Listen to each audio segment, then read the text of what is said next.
ట్రూ9 news కి స్వాగతం. స్వాతంత్ర సమరయోధుడు, భారతదేశ తొలి ఉప ప్రధాని, సమాజ స్థాపన కృషివలుడు, అణగారిన వర్గాల సంక్షేమం కోసం అలుపెరగని కృషి చేసిన సంఘ సంస్కర్త, మన ప్రియతమ స్వర్గీయ డాక్టర్ బాబు జగ్జీవన్ రామ్ గారి వర్ధంతి సందర్భంగా బద్వేల్ నియోజకవర్గంలోని మాదిగ ఉద్యోగుల సమైక్య అధ్యక్షుడు ఎర్రబల్లె ఓబయ్య గారి ఆధ్వర్యంలో విగ్రహమునకు పూలమాల వేసి ఘనంగా నివాళులు అర్పించడం జరిగింది.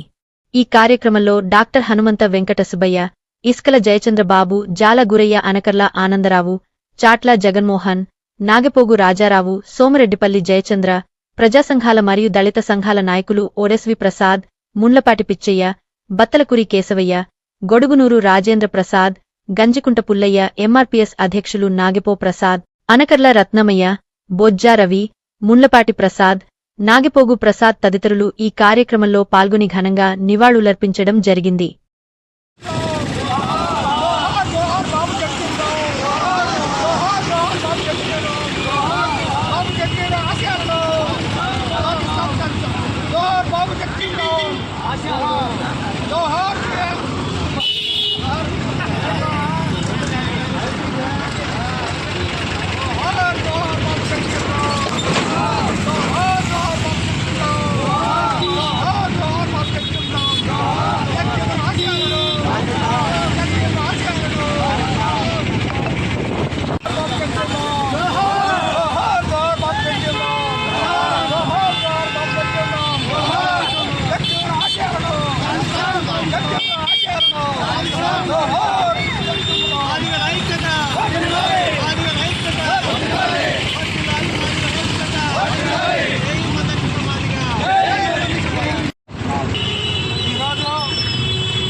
బాబు జగ్జీవన్ రామ్ గారి వర్ధంతి సందర్భంగా ఆయన విగ్రహానికి పూలమాలేసి ఘనంగా నిర్వహించడం జరిగింది.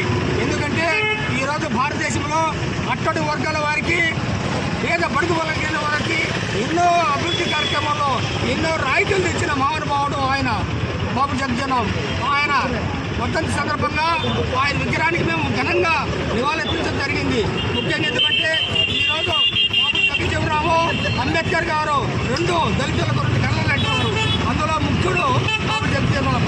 అంబేద్కర్ రాజ్యాంగం రాసి ఆ రాజ్యాంగాన్ని అమలుపరిచిన మహావేత్త, ఆర్థిక సూర్యవంతుడు, ఆయన విద్యావేత్త అయినటువంటి బాబు జగ్జీవన్ రామ్ గారి వర్ధంతి సందర్భంగా మేమంతా దళిత ప్రజా సంఘాలు, ఎంబీఎం, ఎంఆర్పీఎస్ అందరూ కూడా ఆయనకు ఘనంగా నిర్వహించడం జరిగింది.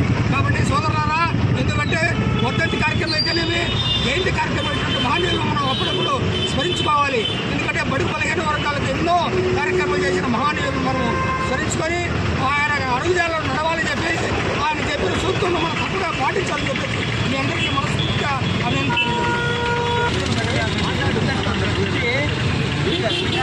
దళిత కుటుంబంలో పుట్టి పైకి ఉన్నత స్థితికి వచ్చిన వాడు మహాత్ముడు. అటువంటి ఆయన ప్రధాని ప్రధాని కూడా కావాలని చేస్తే ఒక లోహారు ఉండకూడదు. వారి పేరు కూడా ఐక్యమైన మనకు ముఖ్యమైన శిష్యుడుగా ఉన్నాడు ఆయన. అటువంటి వాడిని అడగతొచ్చి మరి భారతదేశ సంఘ సంస్కర్తలలో ప్రముఖంగా గుర్తించదగ్గ స్వాతంత్ర సమరయోధుల్లో ఒక ప్రముఖ వ్యక్తి బాబు జగజ్జీవన్ రామ్. జగజ్జీవన్ రామ్ గారి యొక్క వర్ధంతి రోజున మనము ఆయన్ను కొనియాడవలసినటువంటి అవసరం ఎంతైనా ఉంది. మరి మనం గమనించినట్లయితే దళితులకి ఆరాధ్య దైవం మనము అంబేద్కర్ని ఏ విధంగా అయితే చూస్తామో, మరి దళితుల్లో అత్యున్నతమైనటువంటి వర్గంగా మనము బాబు జగజ్జీవన్ రామ్ను గుర్తించుకోవాల్సినటువంటి అవసరం ఉంది. ఎందుకనగా అంబేద్కర్ భారత రాజ్యాంగాన్ని రచిస్తే ఆ రాజ్యాంగంలో ఉన్నటువంటి చాలా వరకు మనము ఆర్టికల్స్ అన్నీ కూడా అమలుపరిచినటువంటి ఘనత మన బాబు జగజ్జీవన్ రామ్.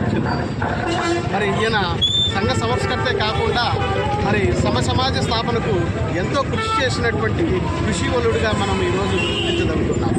కాబట్టి దీన్ని గమనించుకొని భారతదేశంలో ఉన్నటువంటి బడుగు బలహీన వర్గాల వారు మరి బాబు జగజ్జీవన్ రామ్ను మరి కొనియాడాల్సినటువంటి అవసరం ఉంది. కాబట్టి ఈరోజు భారతదేశం మొత్తము ఆయనకు వర్ధంతి రోజున ఘన నివాళులు అర్పించడం జరుగుతుంది. దాంట్లో భాగంగానే ఈరోజు బద్దెలు ఎంఈఎఫ్ ఆధ్వర్యంలో బాబు జగజ్జీవన్ రామ్ గారికి ఘనమైనటువంటి నివాళులు అర్పిస్తుంటున్నాం.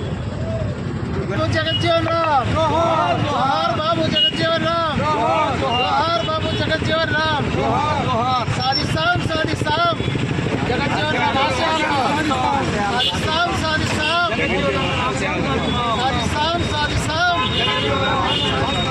ఈరోజు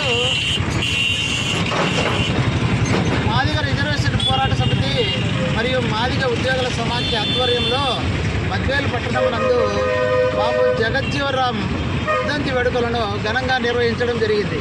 బాబు జగజ్జీవన్ రావు ఈ దేశానికి ఉప ప్రధానిగా ఉంటూ తాడిత పీడిత వర్గ ప్రయోజనాల కోసం, బడుగు బలహీన వర్గాల కోసం ఎనలేని కృషి చేసి అంత్యోదయ పథకాన్ని తీసుకొని రావడం జరిగింది. అంబేద్కర్ గారు రాజ్యాంగాన్ని రచిస్తే బాబు జగజ్జీవన్ రావు గారు ఆ రాజ్యాంగాన్ని అమలు చేసి ఆ రాజ్యాంగ ప్రయోజనాలను పేద వర్గాలకు అందించిన గొప్ప వ్యక్తి బాబు జగజ్జీవన్ రావు.